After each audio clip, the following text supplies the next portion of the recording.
Guru Vabhishta Supurakam Guru Ganaera Shisha Sambhushitam Chintya Chintya Samasta Veda Nipunam Shri Rupa Pantanugam Govindam Bidam Ujvalam Varatanam Bhaktyam Vitam Sundaram Vande Vishwa Guruncha Divya Bhagavat Premnoi Bijapradam Vanchakalpatarubhyascha Kirpasindubhya evacha Patitanam pavanebhyo Vaishnavebhyo Namo Namaha Om Gyanantimirandasya Gyanagyanam Shalakaya Shashurum Militam Yena Tasmai Shri Gurave Namaha Jai Gurudev, Jai Gurudev, Jai Gurudev. Saudações a todo mundo. Fico muito feliz de a gente estar mais um encontro para falar sobre o conhecimento transcendental, falar sobre os nossos processos de evolução, principalmente hoje, que assim como outros dias, mas hoje também é um dia extremamente auspicioso pelo calendário védico. Hoje é o dia do Ramanavami, o dia do aparecimento do Senhor Ramachandra. E aí a gente já conhece e a gente já estudou um pouquinho sobre o Senhor Ramachandra quando a gente estava vendo os avatares dos planetas. E aí o Senhor Ramachandra é o avatar do Sol. E até a gente teve um comentário, né, da Alexandra no grupo falando sobre os avatares, e a gente já tratou desse assunto em encontros anteriores. Esses encontros eles estão no canal. E aí tem vários encontros falando sobre os avatares dos deuses e toda a sequência, os avatares dos planetas e toda a sequência dessas características. Aproveitando que eu estou falando sobre o canal, eu convido quem é novo a colocar para seguir, dar um like também, e que aproveite que estiver assistindo o vídeo e faça comentários sobre o conteúdo, pode também fazer marcações dos momentos em que eu falo sobre determinados temas, porque eu estou fazendo uma atualização no canal. Eu vou refazer os títulos, eu vou colocar as descrições também, e alguns vídeos antigos eles vão sair do ar. Então, para quem quiser ainda pegar conteúdo lá de 2021, 2022, aproveita agora, porque aqueles videozinhos de 15 minutos, que cada encontro está dividido em vários pedacinhos, eu vou tirar do ar, porque a gente já falou de novo sobre esses temas e os que a gente não falou, eu vou trazer eles agora mais organizados e com material, que um deles é até o próprio o regente das casas em outras casas, que é o Bhavat Bhavan. Esse tema ele é bem importante para a gente pegar essas malícias de interpretação do mapa, né? Então, eu acho que do grupo mesmo não ficaram perguntas em aberto.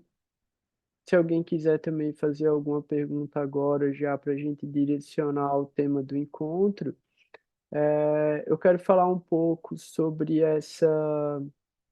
essa data, né, do dia de hoje, que é tão importante, e sobre um tema que é recorrente em conversas, né, dentro dos grupos de buscadores da vida espiritual, porque o que é que acontece? A gente que estuda astrologia, a gente sabe que existem diferentes divisões, períodos, trânsitos que são importantes para fazer determinados tipos de coisas. Beleza. Por causa do posicionamento geográfico alguns momentos astrológicos, eles acontecem antes do que em outros lugares, independente do, do horário local. Vamos colocar dessa maneira. O que é que eu quero dizer? Existe uma festa, vamos falar sobre hoje mesmo, o Rama Navami, que ele é comemorado no Navami. Então a gente tem o Shukla Navami, que é a lua aumentando de intensidade crescente. O nono dia da lua crescente do mês que a gente está agora é comemorado o Rama Navami. Beleza. Só que no Ocidente, aqui no Brasil, nos Estados Unidos, no México, na América Latina, o Titi Navami acontece antes do que na Índia. Então, o que que acontece? Se a gente for seguir o Titi, a gente comemora aqui no Ocidente antes do que seria comemorado na Índia. Então, isso abriu um precedente muito maluco, porque a gente tem a precisão astronômica e as relações culturais. Então, Gurudeva, numa das viagens que ele estava fazendo, porque ele fez, acho que foram doze voltas ao mundo, né? Então, ele ia. Isso não foram todos os anos, não foram 12 anos seguidos, né? Tinha um intervalo para ele fazer isso. Mas ele visitava todos os templos, fazendo um circuito até que ele voltava para a Índia. Então, num determinado dia, teve essa questão que perguntaram para ele sobre uma festa. Tipo, ó, a gente vai fazer a festa, tá, Gurudeva, mas como é que vocês vão fazer hoje? Se essa festa é amanhã? Aí os devotos explicaram, por causa do Tite e tal. Aí Gurudeva falou, mas então, correto é fazer a festa no mesmo dia que for comemorado na Índia, porque aí todo mundo comemora igual, como um respeito ao lugar onde os passatempos transcendentais aconteceram. O que é que isso quer dizer? Mahaprabhu, que aí é o dia do Gaura Purnima, Mahaprabhu nasceu num determinado dia. Beleza, na Índia todo mundo vai comemorar no dia que ele nasceu. Aí a gente no Ocidente vai comemorar antes dele ter nascido. Não tem lógica, a gente tem que comemorar no dia que ele nasceu, tipo, na hora que estão fazendo a festa para ele, na casa dele, no lugar onde ele nasceu. Então o Gurudeva falou, culturalmente a gente oferece esse respeito, independente de onde a gente estiver no mundo, a gente comemora as festas no dia em que ela estiver sendo comemorada lá na Índia, onde aconteceu. Beleza. Mas os Ekadasis devem ser seguidos nos titis. Pronto. Então, a gente segue o titi local para fazer os Ekadasis. A gente não faz o Ekadasi no dia da Índia. A gente faz o Ekadasi no dia de onde a gente tiver. Por quê? Porque o Ekadasi é o 11º dia da Lua. Onde você tiver num planeta e você abrir lá o seu aplicativo e você ver que começou o Ekadasi, você faz. Você pode fazer no Duadasi, se você não conseguir fazer o ECADAS. Tipo, pô, por algum motivo você quebrou o jejum, você esqueceu, você está em outro lugar e tal. Pode fazer no outro dia. A mesma coisa, o do ADA-se, ele tem o mesmo valor, ele tem a mesma importância. Mas não adianta fazer antes, não adianta fazer no Dashami. No 10º dia não adianta. Você pode fazer no 11º ou no 12º. E aí ainda tem o Bima Ekadasi, que você pode fazer todos os Ekadasis em um só. E tem ainda o Mahaduadasi, que é um Duadasi, que é o 12º, que é o mais importante também, que você consegue, tipo, se purificar de várias coisas nesse dia de jejum. Fala, Renata. O Ekadasi é o Tite mais auspicioso, não é isso? E aí poderia dizer que o Chaturdasi é o mais inauspicioso? Pô, sacanagem. Depende, né? Não, Mas é, mas é, né? Mas mas é assim, de outra perspectiva, né? Porque assim, Ecádace tem uma função específica. Ecádace é o dia da purificação. Não é que ele é o mais auspicioso, ele é o dia da purificação. Ecádace é o dia da expiação dos pecados através de um sacrifício. Você vai fazer uma austeridade num dia específico com uma finalidade específica. Não é uma austeridade inventada pela sua cabeça, de tipo, ah, agora eu vou ficar 15 dias sem comer açúcar. Não, isso não interessa, isso não vai fazer diferença nenhuma. Isso é só viagem da cabeça de quem está inventando. Quando a gente segue o que foi prescrito, a gente vai fazer o remédio correto. O remédio correto é cada-se o 11º dia da lua crescente e da lua minguante. A gente faz um determinado tipo de austeridade alimentar e a gente pode intensificar um pouco a nossa prática espiritual para que a gente possa se purificar. O propósito é a purificação, não é para ter prazer, não é para ficar rico, não é pela saúde, não é para, tipo, não, é para se purificar, é para, tipo, para entender, e isso é muito maluco, para entender o que significa o controle dos sentidos. Por quê? Porque quando você então, está fazendo uma austeridade, a ideia da austeridade é essa: dominar a mente. Dominar a mente. Então, quando a mente quer falar, você faz silêncio. Quando a mente quer comer, você faz jejum. Quando a mente quer dormir, você fica acordado. Então, a ideia é não satisfazer a mente e colocar a energia que você tiver para fazer serviço. Aí o cara fala, pô, mas eu não tô no templo, eu não tenho nenhum devoto para eu servir, eu não tenho, tipo, então, vá ler as escrituras. Vá assistir aula dos gurus que tá lá online, tá? Tem milhares de horas de aulas online. Então, o que é que acontece? Nos dias de fazer austeridades, é o dia que o cara fica mais perturbado. É o dia que o cara fica mais loucão, é o dia que o cara fica mais irado, assim, o dia que o cara, qualquer coisinha, tipo, você já tá agoniado. É o dia que você acorda mais cedo com vontade de comer pão, porque você não pode comer grão. A primeira coisa que você quer comer é um pedaço de pão, a primeira coisa que você quer comer é um biscoito. Você fica assim na fissura para comer grão e é exatamente o dia que não é para comer grão. É esse tipo de coisa. Fala aí.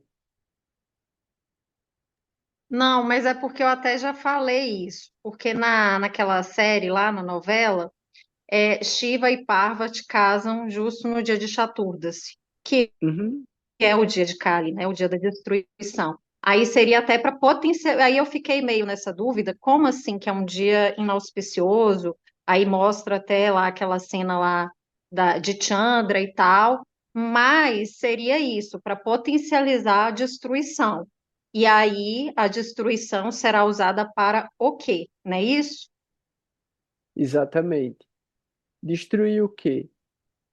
Destruir a ilusão, destruir o ego, destruir a falsa identificação com o prazer temporário. Então, quando a gente pensa Ganesha, Ganesha, ele é o removedor de obstáculos. Mas a maioria das pessoas pensa em Ganesha como alguém que vai trazer prosperidade material. Os indianos, todos os indianos têm um Ganesha na porta lá, para as pessoas botar moedinha lá no Ganesha e ganhar dinheiro. Por quê? Porque Ganesha abençoa. Se você pedir para Ganesha remover os obstáculos para sua prosperidade material, ele não está nem aí, ele remove. Mas qual é o verdadeiro papel dele? O verdadeiro papel dele é remover os obstáculos para a nossa evolução espiritual. E aí eu já falei isso outras vezes. Putz, esses dias eu falei isso também numa leitura de mapa, assim. Todos os benefícios materiais que a gente tem na vida da gente são para que a gente não se preocupe em manter a própria vida e possa se dedicar à evolução espiritual. Então, além do privilégio de estar num corpo humano, a gente tem o privilégio de ter tempo de pensar na transcendência. Então, qualquer oportunidade que a gente tem de tentar entender a respeito de si mesmo já é um privilégio muito grande, já é uma oportunidade única. Então, assim, a gente perde muito tempo, né? A gente se distrai muito, a gente tá tão ocupado em coisas aleatórias que a gente esquece que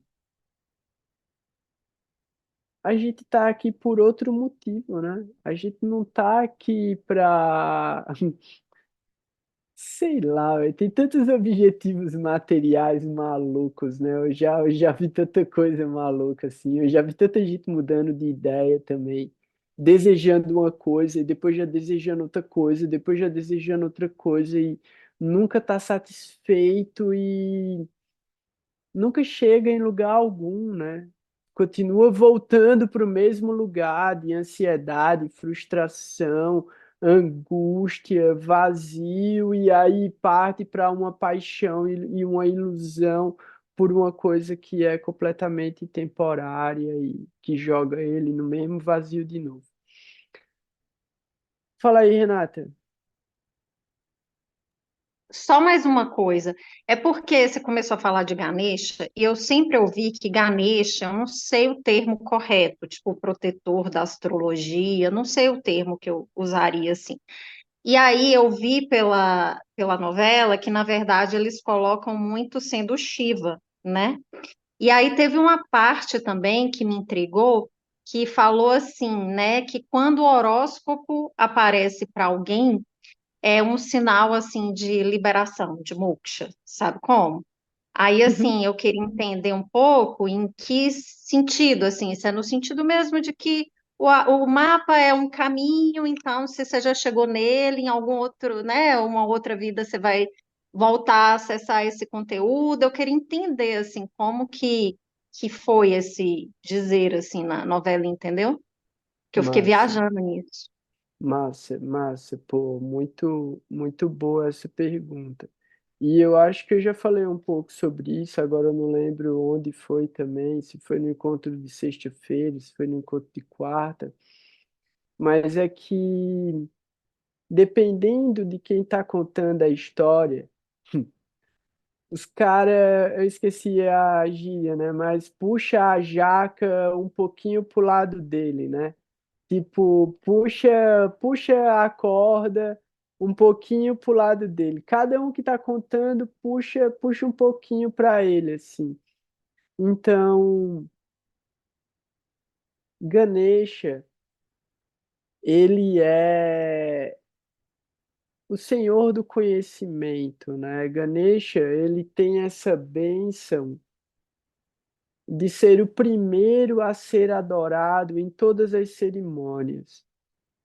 E como Vyasadeva escolheu Ganesha para escrever os Vedas. Então, Vyasadeva falou e Ganesha escreveu. Então, Ganesha, ele tem essa bênção, né, de poder dar para a gente o conhecimento transcendental. Ele revela para a gente o conhecimento transcendental. Então, Jyotish faz parte desse conhecimento. Até porque, né, a obra-prima de Vyasadeva, depois dos Vedas, é o Mahabharata e o Srimad Bhagavatam, que, como a gente já veio entendendo e falando, narram a astrologia. Por quê? Porque Vyasadeva é o filho de Parashara. Então, a forma como Vyasadeva ensinou a astrologia foi através do Mahabharata e através do Srimad Bhagavatam.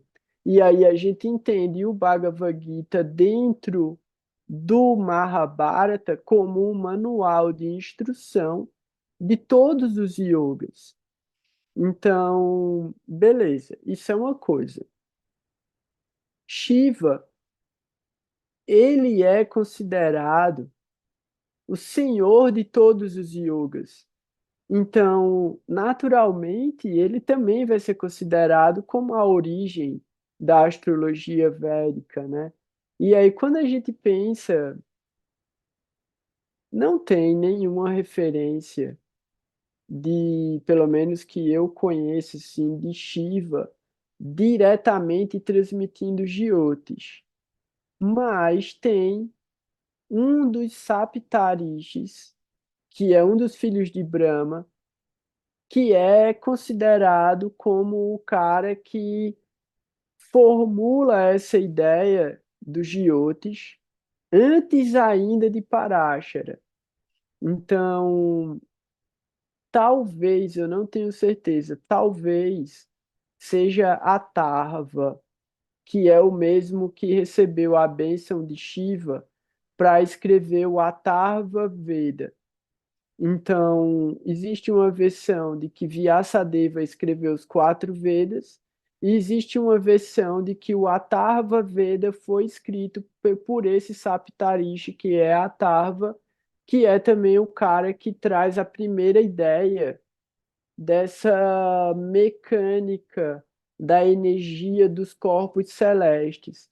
E essa história, ela acaba aparecendo depois no Ramayana, quando o Ravana quer que o filho dele nasça com todos os planetas na casa 11.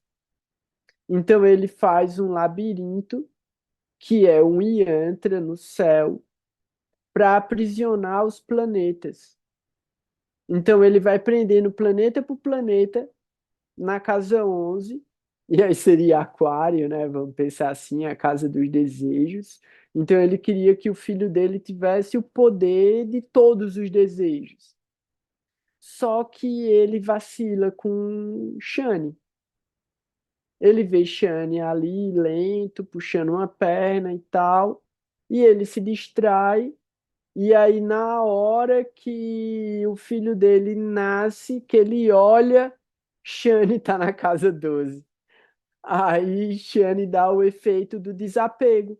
Aí ele vira um renunciante, tá ligado? Não adianta todos os desejos que ele poderia ter, porque ele renuncia a tudo, ele abre mão de tudo. E aí isso tem uma relação também com um texto que a Ana colocou no grupo falando, acho que foi a Ana, velho, agora eu não tenho muita certeza. Ou foi a Alexandre que falou? Ah, foi a Alexandre que falou que a Comila fez um vídeo sobre Shani Mangal, que foi o Graha Yuda de Saturno e Marte, ter uma representação de Nishinradeva. Foi alguma coisa do tipo. E aí a gente viu também nos avatares dos planetas que Nishinradeva é Marte. Oi, vai falar? Não, Cadê? ele era. Ela falou que era o irmão de Shani Jamaraj? de Amarage. Jamaraj. Ah, Jamaraj. Então, aí isso eu já não consegui, eu não vi qual foi o vídeo, eu não consigo fazer a relação. Se fosse Nishinradeva, até dava, mas Jamaraj ia estar relacionado está relacionado com Barani, né? E aí é uma outra energia também. Eu não sei por que ela trouxe isso. Ela deve ter alguma, alguma explicação. Mas continuando a colocação da Renata, quando a Renata falou, né? E aí quando a gente encontra a astrologia, né? Ou quando a gente encontra o mapa da gente, ou quando a gente encontra o conhecimento transcendental. Porque muitas vezes a gente pode até trombar com a astrologia, mas não ser uma astrologia adequada para a evolução da gente, ou a gente acabar não dando atenção apropriada para aquilo naquele momento. Então, vão ter várias janelas de oportunidades que quando a gente tiver com no estágio de consciência, na frequência correta, a gente vai gostar daquele ritmo musical, né? É basicamente isso. O gosto musical da gente vai mudando ao longo da vida. Então tem uma hora que a gente não gosta tanto de um tipo de música assim, acha chato, acha sem graça, tipo, isso aí dá sono e tal. E depois a pessoa começa, putz, mas parece ser legal, ó, e começa a gostar um pouco, e aí já passa a não gostar tanto de uma outra coisa que achava legal antes. Então, muitas vezes, né, o mérito espiritual, ele tem um momento certo de aparecer e de manifestar os efeitos dele. Então, um amigo meu uma vez assim falou, né, tipo, ele fez, meu irmão, eu nunca dei moral pros Hare Krishna na rua, velho. Os caras pareciam um bando de loucos, os caras tudo lá vestido de rosa, pulando, pareciam uns drogadão e tal. Eu nunca troquei ideia com os caras, nunca dei corda pros caras, achei que era tudo sempre louco e tal. E aí o cara, tipo, me conhecer e falei, pô, nunca que eu ia achar que tu é um Hare Krishna. Eu faço, eu não sou tão Hare Krishna quanto esses caras. Mas a filosofia é bem parecida, assim. E é isso, né? Muitas vezes a coisa tá ali na frente da gente, mas por causa da imagem que ela representa, às vezes a gente não se conecta, mas por um outro caminho, aquele conhecimento ele acaba entrando dentro da gente, né? Então, eu acho que também tem isso, né? De acordo com a nossa sinceridade, de acordo com o nosso processo, o caminho se revela para gente através de pessoas mesmo, através de um livro, né? A Lari estava falando que está ouvindo o podcast do Bhagavad Gita, e em algum momento do Bhagavad Gita eu conto a história do Bhuvana, que foi um dos meus primeiros mestres, e ele trabalhava ele trabalhava lavando prato em Nova York, ele trabalhava assim, garotão, tava lá, tipo, estudando inglês e ralando e tal. Aí ele vai jogar o lixo fora e ele acha um Bhagavad Gita em cima da lata do lixo. Aí ele pega o Bhagavad Gita. E aí começa a história dele. E assim, ele foi um dos maiores devotos que eu já conheci. E a maioria dos devotos que eu conheço, aqui no Brasil, pelo menos, passaram por ele, assim, foram treinados por ele. Ele foi uma grande personalidade. Ele me ensinou muito, assim, ele me deu minha segunda iniciação, ele me treinou também muito, assim, me ensinou a fazer cerimônia de fogo. Então, eu, eu realmente tenho muita gratidão por ele ter passado, assim, pela minha vida. E é isso, né? A gente nunca sabe aonde a gente vai encontrar o caminho para a nossa evolução espiritual, para o Bhuvana estava ali em cima da lata do lixo, em cima da lata do lixo. E olha a importância que ele teve para, tipo, centenas de pessoas, centenas, eu não vou dizer milhares porque eu não tenho ideia de escala, mas centenas de pessoas foram diretamente impactadas por essa escolha que ele teve de pegar o livro e olhar para ver o que era que estava escrito dentro, né? Então, a gente vê que não é uma coisa aleatória, não é à toa. Então, se através da astrologia a gente está alcançando um conhecimento que é fantástico, então, assim, realmente é mérito espiritual, porque um monte de gente está rodando por aí, buscando por conhecimento em outros lugares e não está alcançando o que a gente está alcançando. Então, a gente tem que ser realmente muito grato, né, a esses mestres e a todo o conhecimento que ficou registrado, que eles deixaram. Respondeu, Renata? Tá de boa? Tá tranquilo?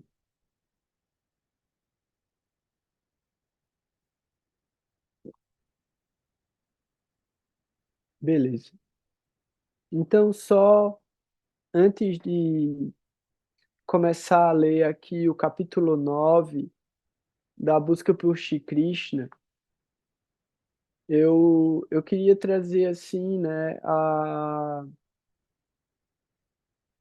a importância da gente reconhecer, mesmo que de uma maneira superficial, o dia de hoje, o dia do aparecimento do Senhor Ramachandra, como uma grande expressão de um amor incondicional e de uma busca incessante para reencontrar e viver esse amor.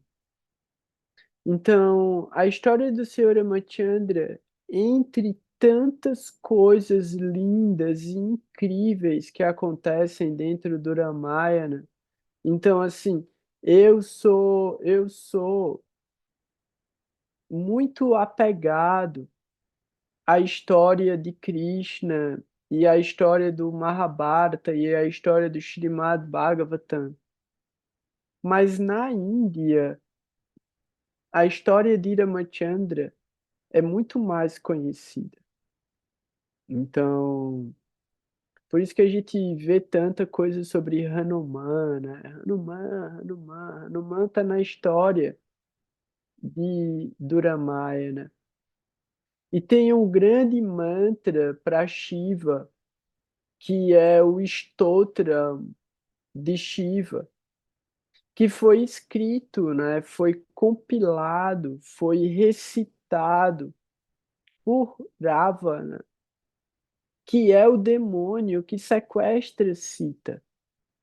E é aí onde está o grande gesto de amor dentro do Ramayana. Vem a partir daí, vem a partir do sequestro de Sita.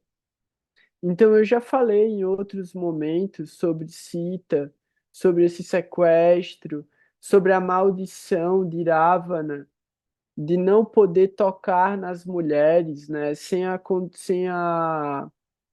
concessão, consentimento, sem o consentimento das mulheres. Então, Ravana não podia, né, ter relações com as mulheres, nem fazer nada contra elas sem o consentimento delas. Então, tem essa questão da castidade de Sita, né, que ela tá lá sequestrada, mas Ravana não encosta nela, Ravana não quebra a castidade dela. E mesmo quando Hanuman chega lá para pegar ela e levar ela de volta para Ramachandra, ela fala para ele: não, vá lá e avise a ele onde eu tô e diga para ele vir me buscar. Porque que dignidade ele vai ter de não ter resgatado a própria esposa? Então, eu não posso voltar para o meu amor, eu não posso voltar para Ramachandra através de você. E aí Hanuman também vê nisso um gesto de amor muito grande, muito poderoso, e aí ele pensa, velho, eu podia destruir essa parada aqui agora e levar ela embora, mas, putz, e o meu brother?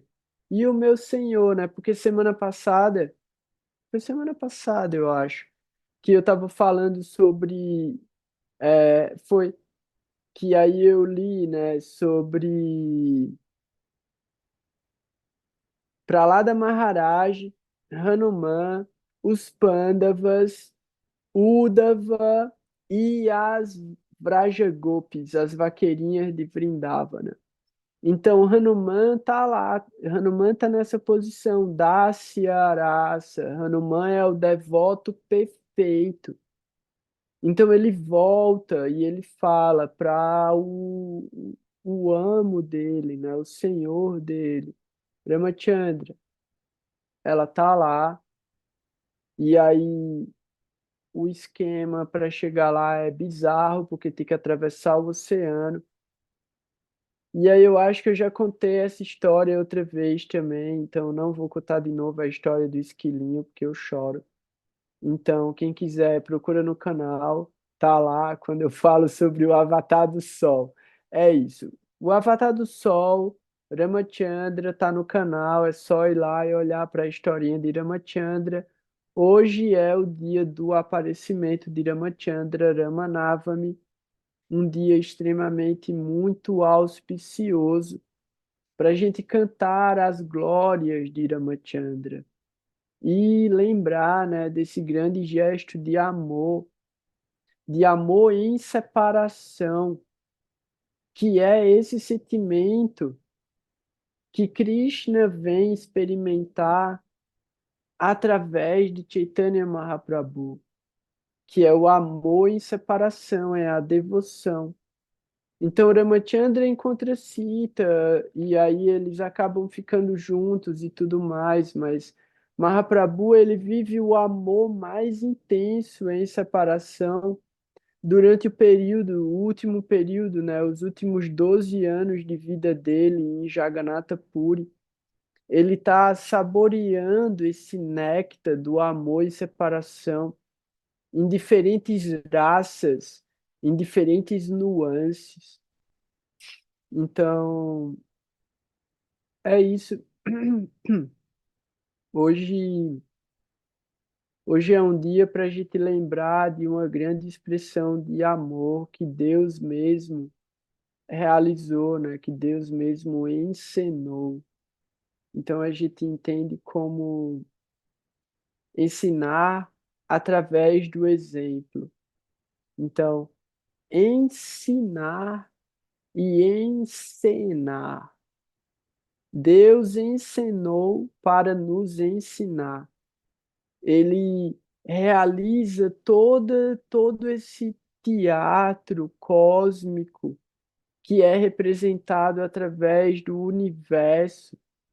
Então a gente estava vendo também, eu não lembro quando foi, mas era isso, né? De que a ideia da personalidade, as galáxias, as estrelas, os planetas, tudo é personalidade.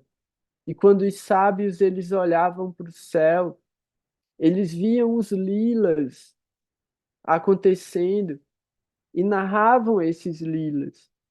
Então, todas essas mitologias ao redor do planeta, elas narram a história do céu. Eles estão olhando para o céu e eles estão vendo essa história acontecendo. E essa história acontece eternamente.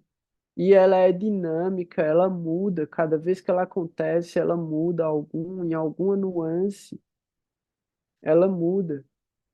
Então a gente mesmo está vivendo esses passatempos transcendentais, esses lilas eternos, porque Deus está dentro do coração da gente. Então a gente está vivendo isso junto com Ele, enquanto Ele observa, a gente acha que atua. Então Ele está assistindo a gente atuando aqui, enquanto a gente assiste à atuação dessas personalidades cósmicas pelo universo. E é tudo muito bonito, né? É uma história muito linda em tudo que a gente lê dessa história cósmica e transcendental. É tudo muito lindo. Então eu fico muito feliz assim de estar podendo estudar isso de tantas perspectivas, né? Tanto dos Jyotis quanto da literatura védica, dos Puranas. Então, uma coisa que eu queria também trazer é que às vezes eu falo algumas palavras e eu não sei se essas palavras elas são completamente compreendidas. Então, eu queria realmente, né? Tem aquele ditado que fala: eu sou responsável pelo que eu falo, não pelo que as pessoas entendem. Mas eu tenho que ser responsável pelo que as pessoas entendem, porque se as pessoas repetem alguma coisa que elas entenderam, sendo que eu falei a outra coisa, aí ela vai dizer, não, mas foi o Gora que falou isso. Mas só que ela entendeu outra coisa. Aí não adianta o que eu estou falando se ela está entendendo outra coisa e repetindo outra coisa. Então é muito bom que a gente esteja sempre entendendo e repetindo a mesma coisa. Que foi engraçado outro dia também. Eu acho isso muito legal, assim, né? Tipo, uma parada que eu já fiz e tá lá, aí alguém faz, pô, eu tava assistindo uma coisa de tal dia, e aí tu falou tal coisa, e depois tu falou a mesma coisa igualzinho. Aí a Lari tá ouvindo o podcast do Bhagavad Gita, e aí ela falou: Caraca, tu repetiu a mesma história para a mesma pergunta, parecia que estava lendo um texto. Eu falei, pô, que bom, né? Porque se foi a mesma coisa, então quer dizer que é verdade, a minha memória tá boa, eu não estou inventando nada. Cada vez que me perguntam uma coisa, eu vou inventando uma resposta diferente. Se eu sempre respondo a mesma coisa, tá bom, então tá beleza. Então, é isso assim, eu acho muito legal, eu acho muito importante, né? A gente ficar repetindo e reforçando tantos pontos, como que para deixar aquele trilho, né, aquele caminho firme e muito bem reconhecido para a gente. Então, eu acho massa e até Madhusudana Maharaj ele faz isso o tempo todo, né? Ele fica relendo os mesmos livros o tempo inteiro, o tempo inteiro, o tempo inteiro. Ele fica lendo a mesma coisa, a mesma coisa, a mesma coisa. Você faz, caraca, como é que ele aguenta, velho? Ele tá há 50 anos ouvindo a mesma coisa, lendo a mesma coisa, repetindo a mesma coisa. E assim, cada vez que eu escuto, eu faço, caraca, que massa. Então, para ele, tem o mesmo prazer, né? Cada vez que ele lê aquilo, cada vez que ele estuda aquilo, parece uma coisa nova. Então, o que eu quero, a palavra de hoje, que eu quero que fique clara, né? É uma palavra meio difícil que eu falo, mas que para mim tem um significado extremamente importante, e é importante que vocês entendam o significado dela, que é ontologia. Quando eu falo a palavra ontologia, essa palavra, para mim, ela tem um significado fantástico, porque quando eu aprendi ela, ela, tipo, abriu a minha cabeça. Então, ontologia é o horizonte filosófico. Isso é fantástico, meu. Eu falei, caraca, o horizonte filosófico. O que é o horizonte filosófico, né? Aí eu penso logo na galera que é terraplanista. Para o terraplanista, o horizonte filosófico é o fim do mundo. Se ele chegar lá, ele cai e morre. Se ligou? O horizonte filosófico é aonde a sua vista consegue alcançar. Esse é o seu horizonte filosófico, essa é a sua ontologia, essa é a sua capacidade de percepção. Esse é o volume da sua embalagem. Aí o cara imagina, pô, eu tenho uma garrafa de 1,5 litros. Cabe 1,5 litros dentro dessa garrafa.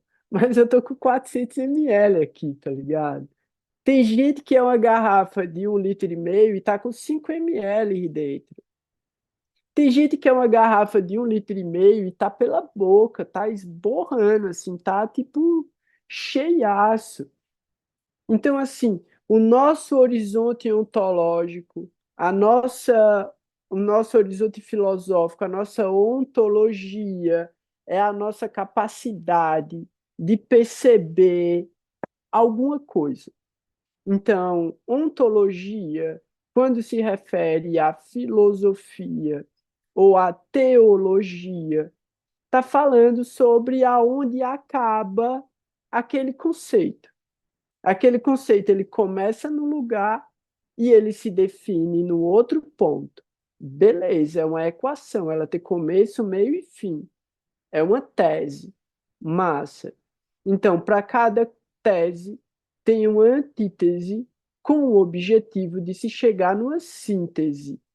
A síntese é uma ontologia mais elevada, é uma escala mais elevada. Então, o que é que isso significa? Que você ampliou a sua percepção, você aumentou a sua capacidade de volume, você expandiu. Isso significa que você subiu a montanha e você consegue enxergar mais longe. Isso significa que você ampliou a sua perspectiva. Então, quando a gente estava falando sobre os níveis de conhecimento de Deus, os níveis de percepção de Deus, os níveis de realização do divino, a gente estava trazendo ontologias. Então, cada ideia de filosofia ou de religião traz uma ontologia.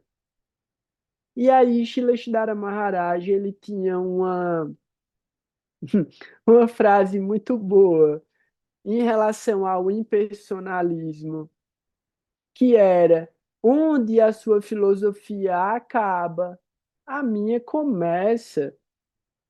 Então, assim, a meta última do impersonalismo é alcançar o nirvana. O plano positivo, que é o plano pessoal, o plano positivo, ele começa depois do nirvana.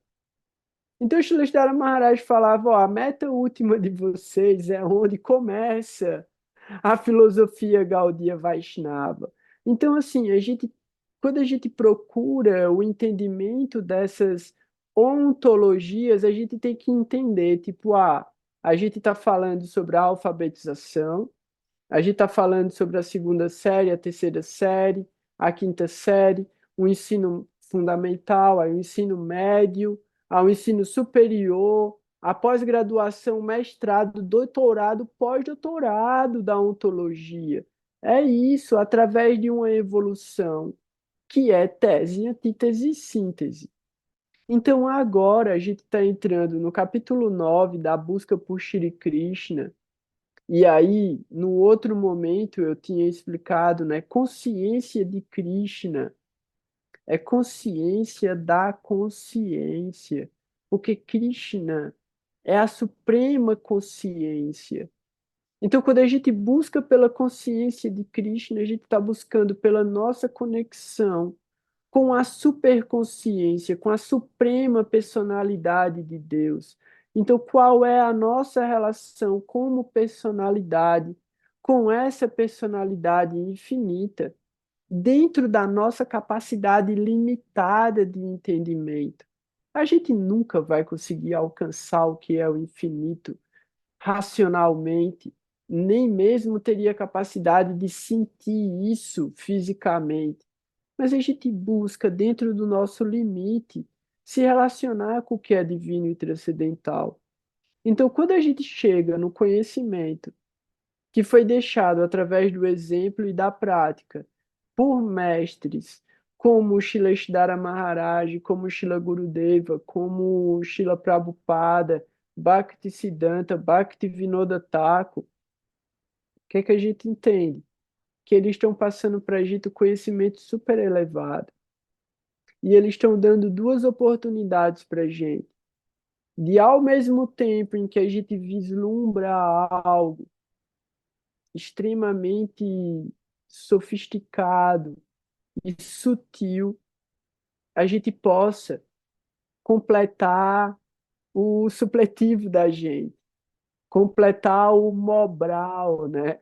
Tipo, fazer uma básica alfabetização para poder entender a interpretação de texto, pelo menos interpretação de texto. Se a gente entender interpretação de texto, a gente já consegue chegar nos pés desses mestres espirituais e pedir serviço. Porque a gente vai conseguir, tipo, pegar qualquer coisa que cair ali da boca deles e tentar entender e trazer isso para a nossa experiência e para a nossa prática de vida mesmo, para o nosso desenvolvimento espiritual. Então, assim, a Andrea colocou, né? Eu estou no jardim de infância. Todo mundo tá no jardim de infância. Tipo, a gente aqui, a gente tá, tipo, tentando não sujar a própria fralda a cada movimento que a gente faz para tentar ficar em pé, né? Então a gente tá de quatro ainda, e cada vez que a gente faz uma forcinha para se levantar, a gente suja a fralda, assim. Aí alguém já tem que vir e cuidar da gente de novo. Então, assim, quanto mais a gente tenta com sinceridade, mais alguma coisa se revela no coração da gente e a gente encontra força para continuar. Porque a dignidade está em aceitar o erro e tentar corrigir esse erro. Então a gente não pode achar que não vai errar.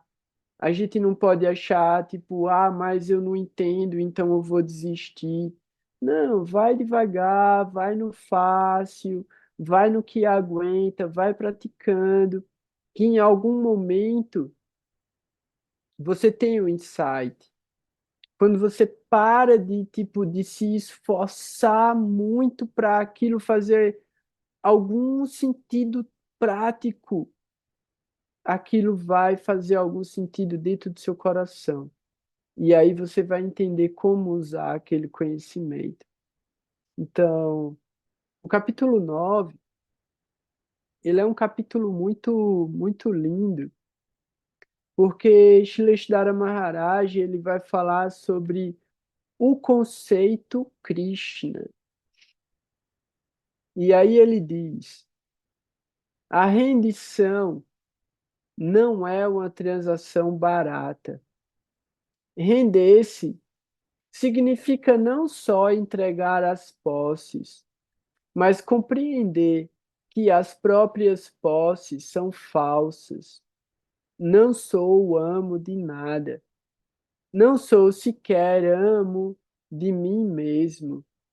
Rendição significa dar tudo ao Guru e livrar-nos da ligação profana com tantas posses, para que elas não possam mais nos perturbar ao sempre sugerir: você é o meu amo, e dessa maneira nos desencaminhar.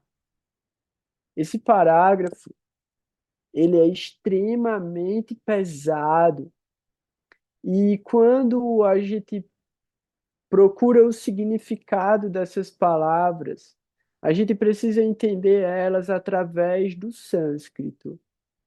Então, ele já começa falando, né? A rendição não é uma transação barata. Rendição significa Sharanagati. Sharanagati significa a entrega completa. Então a gente tem que entender que existe um nível de devotos, um nível de pessoas que são entregues a Deus de uma maneira absurda.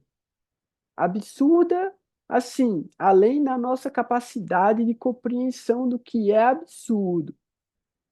Então, o que que acontece? Srila Sridhara Maharaj, nessa época aqui, exatamente nesse momento em que estão gravando esse livro, que isso aqui foi tudo perguntas e áudios que foram gravados, Srila Sridhara Maharaj ele estava um pouco indignado com as pessoas que estavam chegando lá, que eram esses ocidentais, esses americanos, a maioria americanos, né? Discípulos de Prabhupada, que estavam indo para lá buscando por respostas. Então, assim, Prabhupada ensinou tudo o que ele pôde e treinou esses caras, e eles tinham muitas perguntas, muitas perguntas. Por quê? Porque Prabhupada criou uma cultura. Prabhupada criou a ISKCON, a Sociedade Internacional para a Consciência de Krishna, foi criada por Prabhupada. Ela não é a escola que Bhaktisiddhanta criou.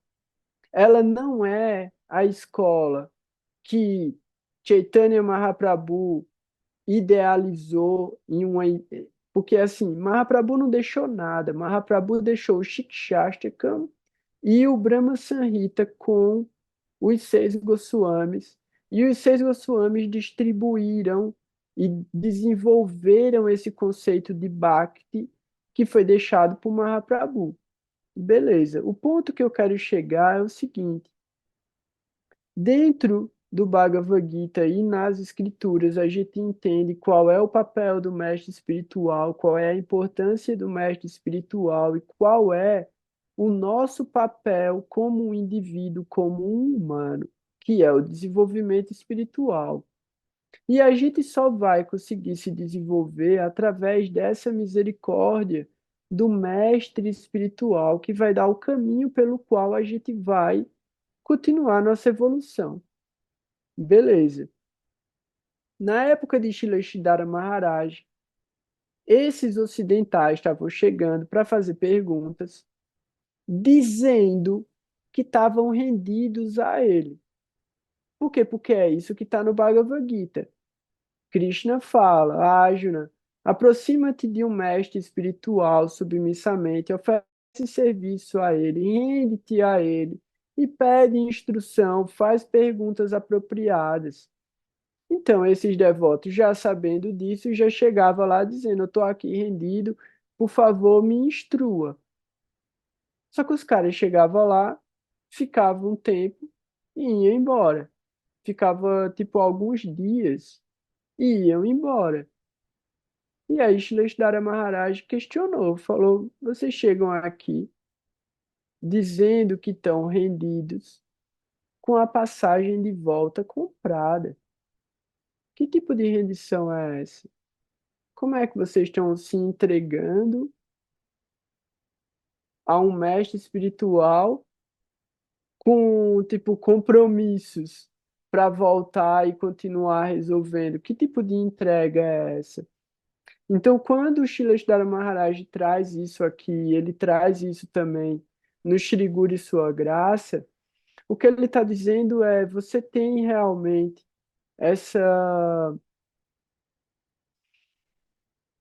essa força de se entregar completamente, você está disposto a se entregar completamente, e essa entrega a gente entende dentro de tempo, lugar e circunstância na vida da gente hoje, ela é gradual.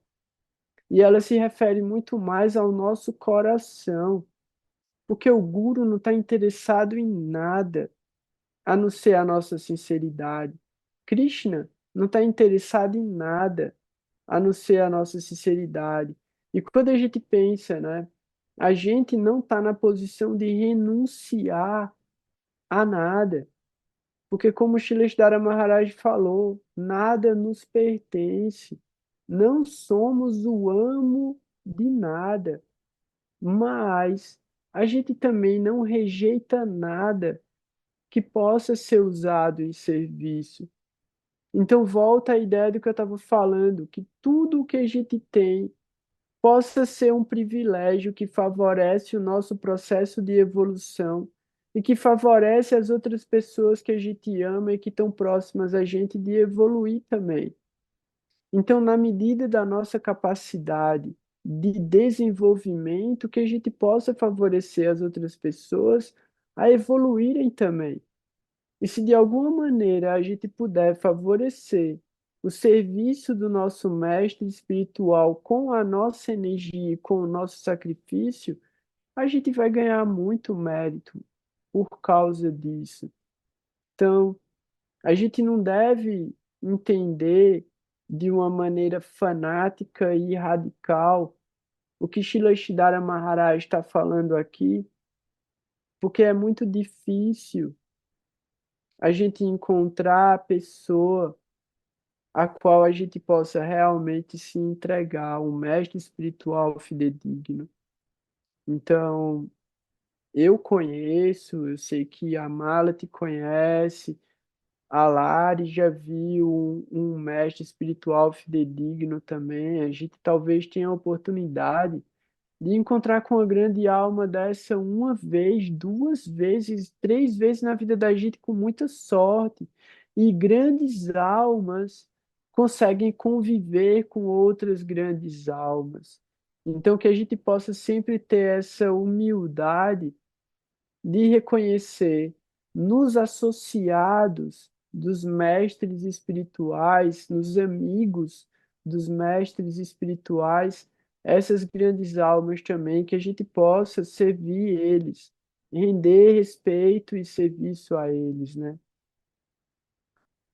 E aí Shaleshdara Maharaj ele continua: devemos pensar que tudo pertence ao Senhor e à sua delegação, o Guru. Não sou amo de nada.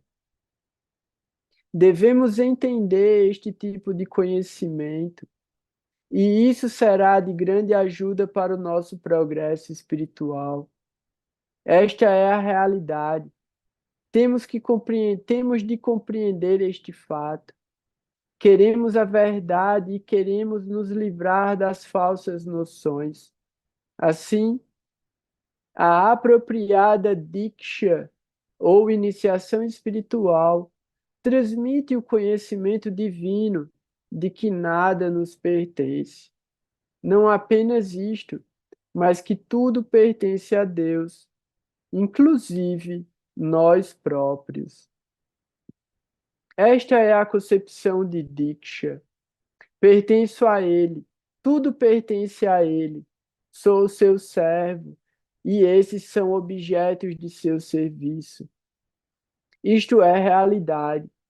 E estamos sofrendo sobre a não realidade em um mundo imaginário. Estamos vivendo em um paraíso de tolos. Devemos jogar fora este paraíso de tolos e entrar no verdadeiro paraíso. Quando deslumbrarmos a característica do ambiente absoluto da realidade, e quando pudermos sentir apenas um pequeno interesse pela verdade, não poderemos mais saborear a parafernália deste mundo, como fizemos no passado, porque obtivemos um verdadeiro gosto pela verdade superior. Não sentiremos mais o encanto por este mundo material. Não sentiremos mais encorajamento para executar os deveres que se relacionam a este mundo de desfrute. Seremos indiferentes. Sabemos que a conexão com o presente espírito de desfrute traz uma reação dolorosa. Podemos entender isto, mas não podemos deixar para trás. No estágio de sadhana, e aí é isso, né? A gente consegue entender, a gente ouve isso, e isso faz muito sentido, a gente consegue entender, a gente quer se entregar, mas a gente ainda está condicionado ao nosso karma. Então, sabemos que a conexão com o presente espírito de desfrute traz uma reação dolorosa, a gente sabe que vai sofrer, a gente sabe que vai sofrer. Podemos entender isto, mas não podemos deixar para trás. A gente não consegue se desligar completamente disso. Esse é o nosso condicionamento, esse é o nosso karma.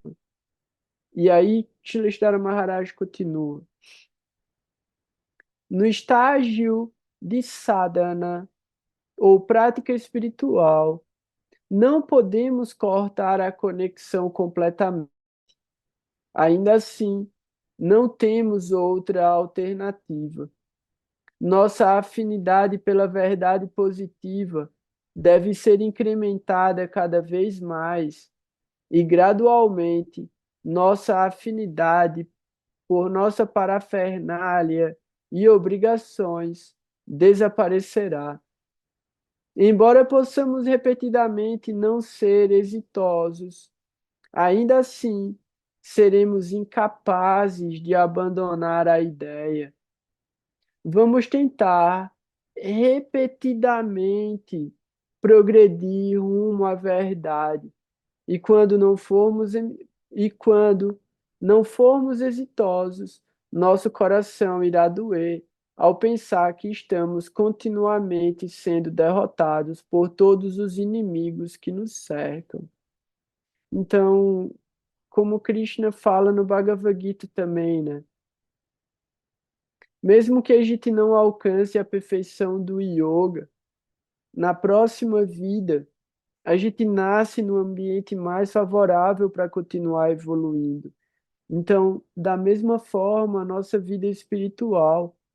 Então, se a gente, mesmo que a gente nasça numa próxima vida e demore 50 anos, 60 anos, para tipo desenvolver desejo de evoluir espiritualmente. Quando a gente fizer isso, a gente vai avançar muito, porque a gente já vem com essa bênção, a gente já vem com essa misericórdia de que o mestre espiritual ele garante para a gente que a gente vai continuar evoluindo e de que a gente vai encontrar o conhecimento espiritual de novo e de novo e de novo e continuar nesse processo de evolução. Então, é isso aqui. Ele vai começar com um subtítulo. Eu acho que seja importante a gente dar uma lida no Graha Sutras também, porque a gente está avançando um pouco nessas interações dos ciclos, dos elementos, e eu sinto que esse é um assunto meio complicado, que a gente vai ter que revisar ele. Então, o que é que eu recomendo a vocês? Assistam os últimos encontros de novo, façam anotações sobre a sequência de manifestação dos elementos. Vocês também têm o PDF do Graha Sutras para ver os gráficos.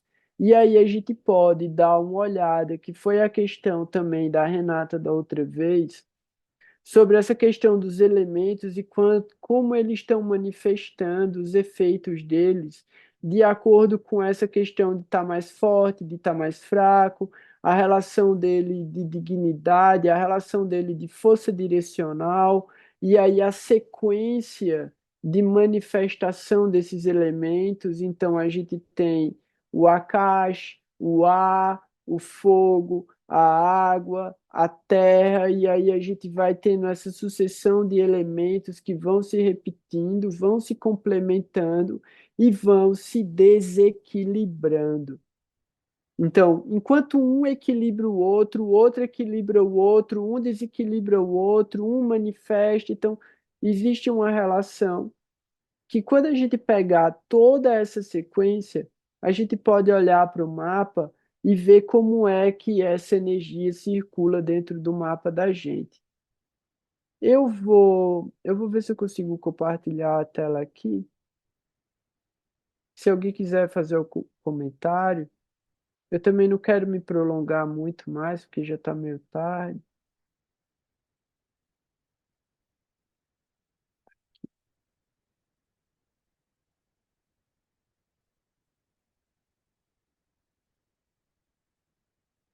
Pronto. Eu acho que vocês estão lendo aqui, já conseguem ver o Graha Sutras. Aí a gente está nessa parte que fala sobre interações dos diversos ciclos. Fala aí, Renata. Ô, Goura, você já pensou em dar ênfase nesse tipo de estudo numa leitura de mapa? Porque eu acho que é tão importante no processo do autoconhecimento, assim. Então, na leitura do mapa, eu não entro nessa questão, a não ser que tenha algo relacionado à saúde para avaliar. Então, quando a pessoa tem uma questão de saúde, quando tem uma questão de cirurgia, quando tem algum trânsito que eu vejo que pode trazer algum malefício para a saúde da pessoa, aí eu olho para entender como os elementos estão agindo em cada área do corpo através justamente dos signos, do elemento e dessas coisas.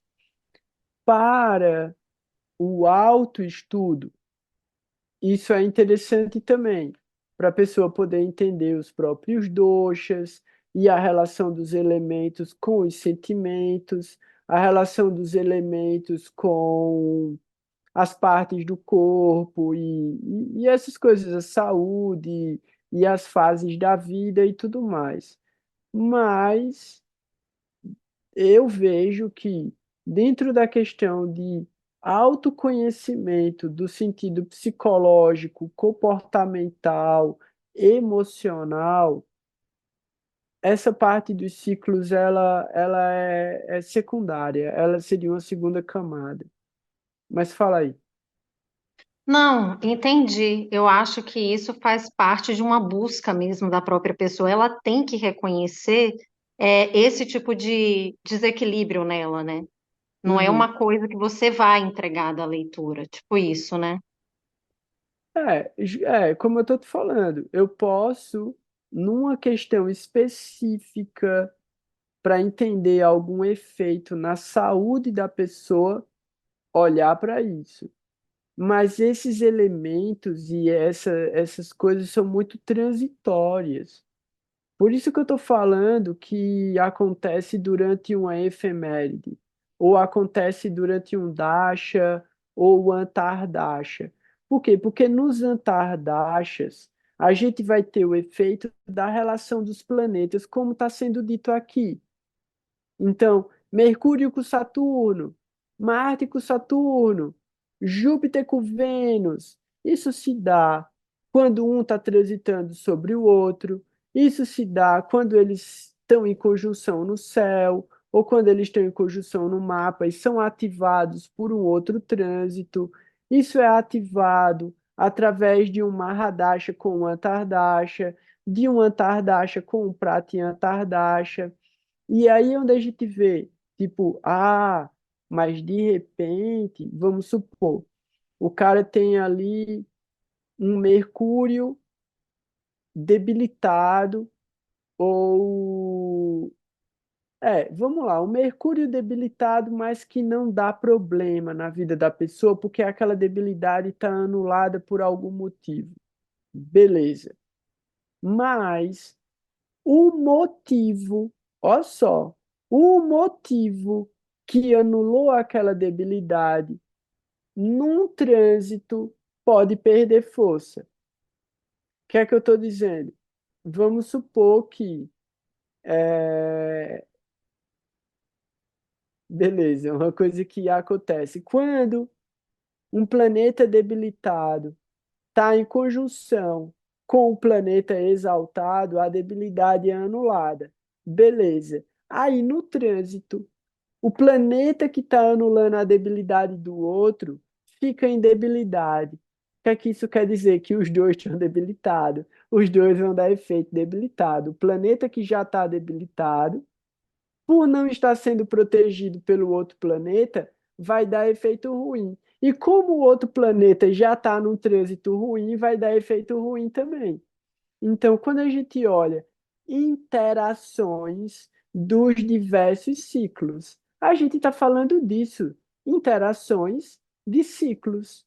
Então, a gente vai ter vários movimentos acontecendo, ativando diferentes tipos de karma. Aí, como eu estava falando, né?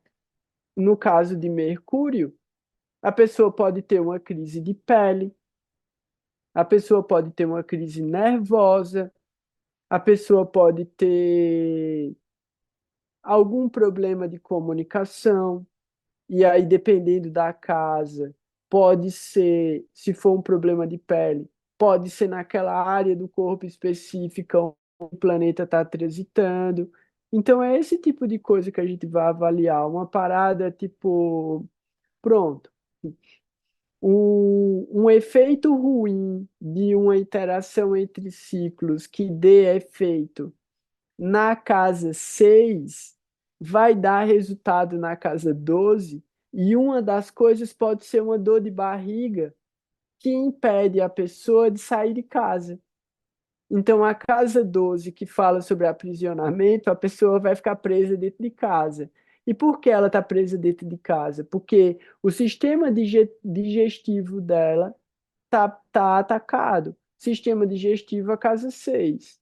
E aí a gente pode ter isso através de uma ativação de um trânsito na casa 2, que é o quê? Uma intoxicação alimentar.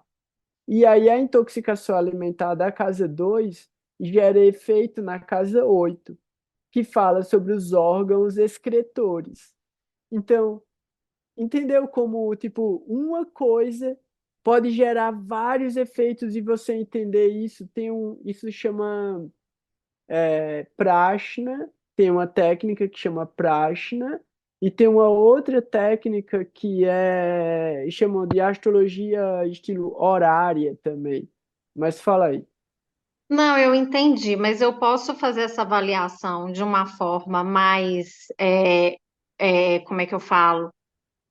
Sem os trânsitos pelo mapa natal de uma forma mais psicológica, não posso? Que é o que eu trouxe pelos meus planetas quando eu cheguei nesse ciclo. Porque aí você traz de uma forma muito instável, e é o que é. Mas, Uhum. assim, do jeito psicológico, dá essa nuance mais pro reconhecimento dessas energias no autoconhecimento. Você está entendendo o que eu estou Pronto, falando? beleza. Eu entendi da seguinte maneira: se você olha para o seu mapa natal, você vai olhar a sua configuração natal. Você vai olhar a sua predisposição natal a um determinado tipo de coisa. Então, o que eu estou querendo dizer em É relação a isso, isso é é isso. isso que eu falei. É Mas isso. você Eu pode pegar entendi. do jeito que você quiser, físico, né? Aí vai depender da Exatamente. camada. Tá, é E isso que eu essa queria. e essa é- pronto, e essa é a sua configuração natal. Ela serve para o físico, ela serve para o emocional, ela serve para o profissional, ela serve para um monte de coisa. Depende de como você vai usar a sua avaliação para interpretar isso. Beleza, tá correto. Aí, a segunda camada que eu coloquei é a de que isso se desequilibra o tempo todo. O tempo todo, o céu se mexeu, isso desequilibra dentro de você e você vai buscar pelo equilíbrio de novo. Quando você achar que equilibrou, desequilibra de novo. E aí é isso. Você sai da alergia para a gripe, da gripe para o resfriado, do resfriado para a coceira, da coceira para a alergia, da alergia para a virose. E é o ciclo infinito de uma coisa que puxa a outra, tá ligado? E aí, quando você vê, já tem um monte de coisa para resolver, tá com a pressão alta, tá com o colesterol, e aí é isso. Aí precisa fazer movimento, porque tá ficando tipo com limitação de movimento, e tudo muda o tempo todo. Mas é isso, beleza, vamos lá, rapidinho. Interações dos diversos ciclos. Os elementos interagem principalmente de três maneiras diferentes. Cada elemento gera outro elemento, conforme mostrado pelo ciclo generativo, que a gente já falou. O éter gera o ar gera o fogo gera a água gera a terra. Ao contrário, esses mesmos elementos se dissolvem um no outro. A terra é dissolvida na água, A água é dissolvida no fogo, o fogo é dissolvido em ar, e o ar é dissolvido em éter. Terceiro, cada elemento promove a vida de outro elemento, como mostra o ciclo de promoção da vida. O ar promove a água promove o éter promove o fogo promove a terra. Discutimos como um grau elementar afeta fraca ou excessivamente. Discutimos como um grau elementar afeta fraco ou excessivo irá atrapalhar ou afetar outros graus elementares, de acordo com esses três ciclos. Então, é o que a gente estava falando antes, né? De ter muito, de ter pouco, ou de afetar um ao outro. Da mesma forma, enfatizar qualquer elemento por meio de treinamento, força de vontade, pedras preciosas, que aí aqui tudo isso aqui ele está falando sobre os upayas, os remédios, né? Dieta e tal, afetará os outros elementos. O que é que ele quer dizer com isso? Isso também é uma coisa do Ayurveda. Quando você percebe o desequilíbrio de um determinado elemento, aquele desequilíbrio desequilibrou os outros elementos. Então, para ter um desequilíbrio de água, teve um desequilíbrio de fogo, teve um desequilíbrio de ar. Quando você vai equilibrar o ar, você interfere no fogo, você interfere na água. Se você interfere na água, você interfere no fogo, você interfere no ar. Então, todos eles estão conectados. Na hora que você mexe com um, você mexe com o outro, e isso vai gerando sucessivos resultados. Então, assim, enfatizar água, Vênus, através do consumo de alimentos saudáveis e vitalizantes, promoverá a vida de Júpiter e, naturalmente, a pessoa se sentirá mais otimista e feliz. Enfatizar água, Vênus, dessa maneira, sempre gerará mais terra, Mercúrio, e assim será possível gerenciar seus negócios com mais eficácia e ser mais fundamentado e eficiente. Enfatizar a água, Vênus, dessa maneira também controlará Marte através do ciclo de dissolução, e assim a fome, a raiva e a paixão excessiva serão reduzidas. Enfatizar apenas um elemento afetará, portanto, outros três.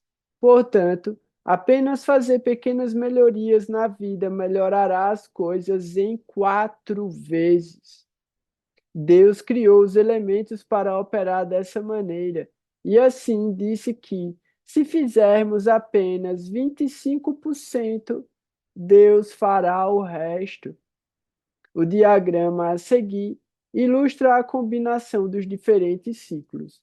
A gente viu esse diagrama, né, no modelo circular, a gente viu esse diagrama no modelo pentagramal, né, usando a estrela, e aqui agora são as relações circulares e as relações internas.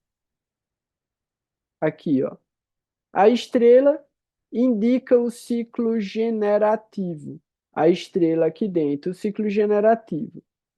Inverter as setas na estrela indica o ciclo de dissolução. Então, a gente tem a estrela nesse movimento, criando, e no movimento contrário, dissolvendo. O círculo representa o ciclo de promoção da vida. Então, o círculo representa o ciclo de evolução da vida, promoção da vida. As interações dos 5 elementos são simples, embora complexas, em suas ramificações. Aprender como os 5 elementos interagem permitirá que o astrólogo veja e compreenda profundamente as complexidades da vida de uma maneira que permita o tratamento e os conselhos mais simples e eficazes. Este capítulo dos 5 elementos é um capítulo muito longo nesse texto, por uma razão. Aprenda bem os princípios dos 5 elementos.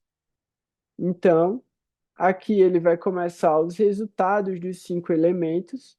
A gente vai deixar para continuar na semana que vem.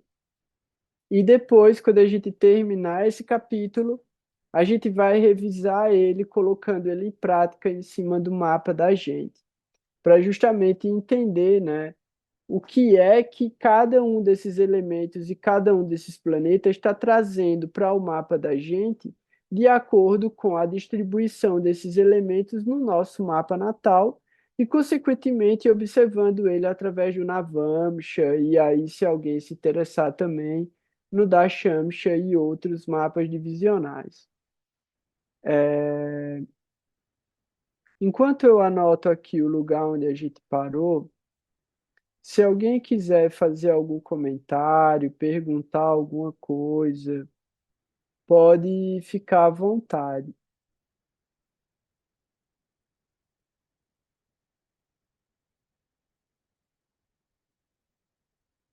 Não? Ninguém quer fazer comentários? Então, um instantinho aqui.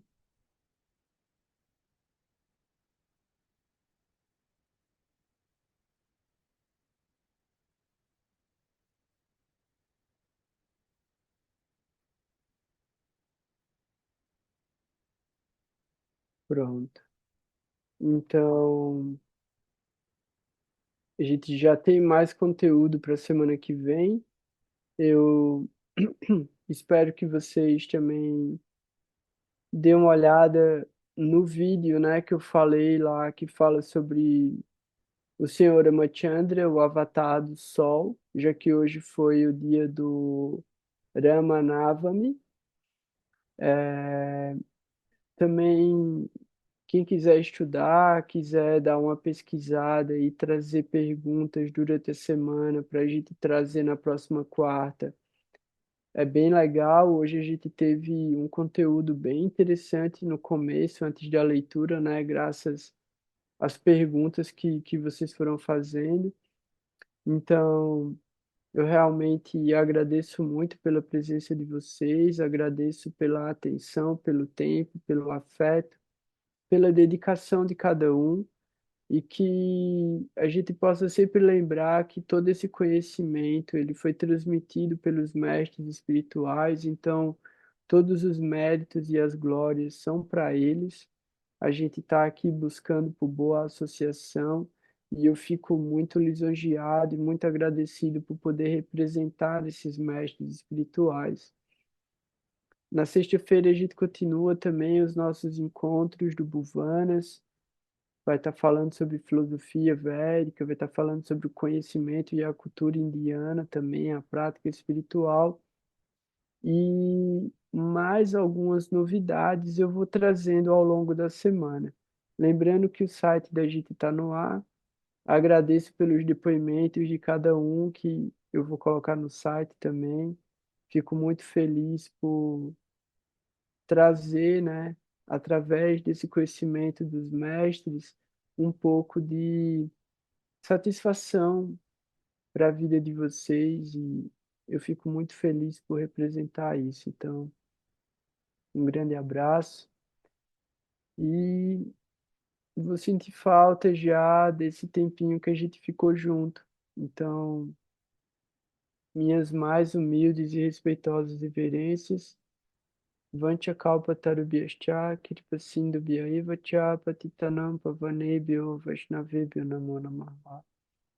Om Gyanatirmirandasya Gyanaganam Shalakaya Shashurumilitam Yana Tasmai Shri Gurave Namaha. Jai Gurudev, Jai Gurudev, Jai Gurudev. Boa noite para todo mundo. Até mais. Qualquer coisa, me mandem mensagem. Fiquem bem, fiquem em paz. Um abração. Tchau.